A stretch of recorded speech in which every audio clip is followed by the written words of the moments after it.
मोक्षदायिनी माँ गंगा का उद्गम दक्षिण हिमालय में तिब्बत सीमा के भारतीय हिस्से से होता है। गंगोत्री को गंगा का उद्गम माना गया है और उससे आगे उनका उद्गम और ऊपर श्रीमुख पर्वत से है। तो आइए जानते हैं माता गंगा की उत्पत्ति और पवित्रता की कथा। पौराणिक कथा के अनुसार राजा बलि नामक शासक ने भगवान विष्णु को प्रसन्न करके पृथ्वी लोक पर अपना अधिकार जमा लिया था और स्वयं को भगवान समझने लगा था। अहंकार में चूर होकर राजा बलि ने देवराज इंद्र को युद्ध के लिए ललकारा। स्वर्ग लोक पर खतरा मंडराता हुआ देख देवराज इंद्र भगवान विष्णु से मदद मांगने पहुंचे। तब राजा बलि के उद्धार के लिए भगवान विष्णु ने वामन रूप धारण कर लिया। उसी समय राजा बलि अपने राज्य की सुख समृद्धि के लिए अश्वमेध यज्ञ करवा रहा था, जिसमें उसने विशाल ब्राह्मण भोजन का आयोजन किया और उसे दान दक्षिणा दी। तभी भगवान विष्णु वामन रूप में राजा बलि के पास पहुंचे। बलि को यह आभास हो गया था कि भगवान विष्णु ही उनके पास आए हैं। राजा बलि ने जब ब्राह्मण से दान मांगने के लिए कहा, तब भगवान वामन ने राजा बलि से 3 कदम जमीन दान के रूप में मांगी। यह सुनकर राजा बलि खुशी खुशी तैयार हो गया। तब भगवान विष्णु ने अपना विकराल रूप धारण किया। उनका पैर इतना विशाल हो गया कि उन्होंने पूरी पृथ्वी को एक पैर से नाप लिया और दूसरे पग से पूरे आकाश को। इसके बाद वामन भगवान ने पूछा कि वह अपना तीसरा पग कहाँ रखे। तब राजा बलि ने कहा कि मेरे पास देने के लिए और कुछ नहीं है, और अपना शीश झुकाकर कहा कि वह अपना तीसरा पग उनके शरीर पर रख दे। तब वामन भगवान ने ऐसा ही किया और ऐसे राजा बलि पाताल लोक में जा पहुंचे। पौराणिक कथा के अनुसार जब भगवान विष्णु ने अपना दूसरा पैर आकाश की ओर उठाया था, तब ब्रह्मा जी ने उनके पैर धोए थे और उस जल को कमंडल में भर लिया था। जल के तेज से ब्रह्मा जी के कमंडल में माँ गंगा का जन्म हुआ। कुछ समय बाद ब्रह्मा जी ने उन्हें पर्वतराज हिमालय को पुत्र के रूप में सौंप दिया था। एक कथा यह भी प्रचलित है कि जब भगवान वामन ने अपना एक पैर आकाश की ओर उठाया था, तब उनकी चोट से आकाश में छेद हो गया था। इसी से 3 धाराएं फूटी थी। एक धारा पृथ्वी पर गिरी, दूसरी स्वर्ग में और तीसरी पाताल लोक में चली गई। इसीलिए माँ गंगा को त्रिपदगा के नाम से भी जाना जाता है। इसी तरह माता गंगा की उत्पत्ति हुई। बाद में ब्रह्मा जी की इच्छा से माता गंगा ने पर्वतराज हिमवान के यहाँ पुत्र के रूप में जन्म लिया। जब माता सती ने दक्ष के अपमान से अपमानित होकर अपनी योगाग्नि से खुद को भस्म कर दिया, तब भगवान शिव माता सती के विरह में उनके पार्थिव शरीर को लेकर इधर से उधर भाग रहे थे।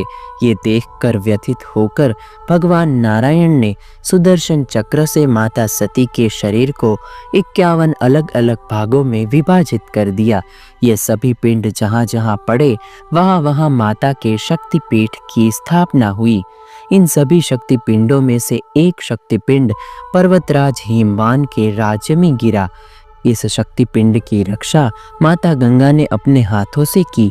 ये देखकर भगवान शिव ने उनसे वरदान मांगने को कहा। तब माता गंगा ने शिव के प्रति प्रेम के कारण उन्होंने ये वरदान मांगा कि हे प्रभु, आप मुझे अपनी पत्नी के रूप में स्वीकार करें और मुझसे विवाह करें। तब महादेव ने कहा कि मेरी पत्नी के रूप में तो केवल मैं आदिशक्ति को ही स्वीकार करूंगा, जो तुम्हारी ही छोटी बहन के रूप में अवतार लेने वाली है। परंतु मैं तुम्हें ये वरदान देता हूँ कि तुम सदैव पवित्र रहोगी। तुम्हारे जल में स्नान करने वाले व्यक्ति का बड़े से बड़ा पाप भी नष्ट हो जाएगा और उसे मेरे चरणों का सानिध्य मिलेगा। ये वरदान देकर भगवान शिव वहां से चले गए। इस तरफ स्वर्ग में राक्षस राज तारकासुर के आतंक के कारण देवता परेशान हो गए थे। तारकासुर के राक्षस दल ने यज्ञ कर रहे देवताओं का यज्ञ अपवित्र चीजों से भंग कर दिया और पूरे स्वर्ग को अपवित्र कर दिया।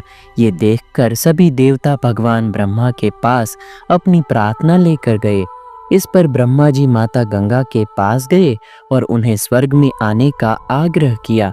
माता गंगा को शिव द्वारा पत्नी रूप में अस्वीकार करने के कारण इसी दुख से ये संकल्प लिया कि जब तक भगवान शिव मुझे स्वयं नहीं बुलाएंगे तब तक मैं स्वर्ग से पृथ्वी पर वापस नहीं आऊंगी। इसके बाद माता गंगा स्वर्गलोक चली गई। स्वर्ग में जाते ही माता गंगा के कारण स्वर्ग की सारी अपवित्रता चली गई। एक बार इंद्र ने अपनी कुबुद्धि के कारण माता गंगा का अपमान किया। ये अपमान के कारण माता गंगा स्वर्ग लोक छोड़कर वापस ब्रह्मलोक में चली गई और ब्रह्मा जी के कमंडल में अपना स्थान वापस ग्रहण कर लिया। आइए अब जानते हैं कि कैसे हुआ माता गंगा का अवतरण पृथ्वी पर। पौराणिक कथाओं के अनुसार धरती पर गंगा का अवतरण भगीरथ जी के प्रयासों के द्वारा ही संभव हो सका। माँ गंगा पाप विमोचनी है, मंदाकिनी है, जानवी है, अर्थात इनको कई नामों से इस धरती पर पुकारा जाता है। उस काल में एक बहुत ही प्रतापी वह बलशाली राजा सगर राज्य करते थे। पूरी धरती पर उनकी शक्ति का प्रताप माना जाए, इस कारण उन्होंने अश्वमेध यज्ञ कराने की सोची। अपने 60,000 पुत्रों को सैनिकों के साथ प्रत्येक दिशा में उस घोड़े को ले जाने का निर्देश दिया। राजा सगर की 2 पत्नी थी, जिनमें से एक पत्नी को 60,000 पुत्र का जन्म हुआ था और दूसरी पत्नी से राजा असमंजस का जन्म हुआ था। जगह जगह राजा का पताका फहराने लगा। इससे राजा इंद्र को बड़ी परेशानी हुई। उन्हें अपना सिंहासन डोलता हुआ दिखाई दिया। उन्होंने इसे रोकने के लिए एक युक्ति सोची। रात में जब सब निद्राधीन थे और उनके पहरेदार घोड़े की रक्षा कर रहे थे, तब इंद्रदेव ने कुछ ऐसी माया रची कि सब पहरेदार सो गए। इंद्रदेव ने उनका घोड़ा उठाकर कपिल मुनि के आश्रम में बांध दिया। कपिल मुनि बरसों से वहां जंगल में तपस्या कर रहे थे। जब सैनिकों ने और उनके पुत्रों ने देखा कि घोड़ा वहां से गायब है, तो सभी दिशाओं में वे दौड़ पड़े। पता चला कि वह घोड़ा तो कपिल मुनि के आश्रम में बांधा हुआ है। वहां पहुंचकर राजकुमार बिना कुछ सोचे, बिना कुछ जाने समझे कपिल मुनि को अपशब्द कहना शुरू कर दिया। कपिल मुनि का ध्यान भंग हुआ तो उन्हें क्रोध आ गया और उनके तेज से वे सभी 60,000 पुत्र अग्नि में जल उठे और भस्मीभूत हो गए। यह खबर जब राजा सगर को पता चली तो तत्काल उनकी आकस्मिक मृत्यु हो गई। यह बात जब ऋषि असमंजस को पता चली तब वे बहुत ही दुख में पड़ गए और कपिल मुनि के आश्रम में जाकर उन्होंने बहुत अनुनय विनय की और उनसे कहा कि मेरे 60,000 भाइयों को मुक्त कराने का ऋषिवर कोई उपाय बताइए, नहीं तो ये सभी यहीं धरती पर भटकते ही रह जाएंगे। कपिल मुनि ने अपने तेज के द्वारा यह बताया कि इनको तारने के लिए माँ गंगा को धरती पर लाना पड़ेगा। एक वही है जो इनको तार सकती है, मुक्त कर सकती है। तब ऋषि असमंजस हिमालय की ओर चले गए और उन्होंने घोर तपस्या की, लेकिन धीरे धीरे उनका शरीर वहां पर छूट गया और वह उसी बर्फ में विलीन हो गए। फिर उनके पुत्र दिलीप ने इस साधना को करना शुरू किया अपने पूर्वजों को तारने के लिए, लेकिन वह भी कालवित हो गए और बर्फ में समा गए। जब राजा दिलीप के पुत्र भगीरथ को यह बात पता चली तो उन्होंने भी माँ गंगा के अवतरण की कृपा को प्राप्त करने के लिए तपस्या करनी शुरू कर दी। उन्होंने ब्रह्मदेव को प्रसन्न किया। भगीरथ की घोर तपस्या को देखकर माँ पार्वती ने भी माँ गंगा को समझाया कि वह अपनी जिद छोड़ दे और पुण्य कार्य को करे। तब माँ गंगा ने कहा कि मैं धरती पर उतर तो जाऊं, लेकिन मेरा वेग बहुत प्रचंड होगा, जिसे संभालना धरती के बस की बात नहीं होगी। तब अनायास ही बहुत सारे जीव जंतु मारे जाएंगे। इसके लिए सिर्फ महादेव ही है जो मेरे वेग को संभाल सकते हैं। तब भगीरथ ने महादेव से प्रार्थना करी। महादेव ने प्रसन्न होकर माँ गंगा को अपनी जटा में उतार लेना स्वीकार किया। महादेव ने फिर अपनी एक जटा को खोलकर गंगा की लहरों को धीरे धीरे धरती पर उतारा। माँ गंगा भगीरथ के पीछे पीछे चल पड़ी और कपिल मुनि के आश्रम पहुंच गई। वहां पर सगर के 60,000 पुत्र को तार दिया। इस प्रकार माँ गंगा धरती पर आई और तब से पापियों का उद्धार करती चली आ रही है। गंगा नदी भारत के उत्तराखंड राज्य के हिमालय क्षेत्र में गौमुख नामक स्थान से निकलती है।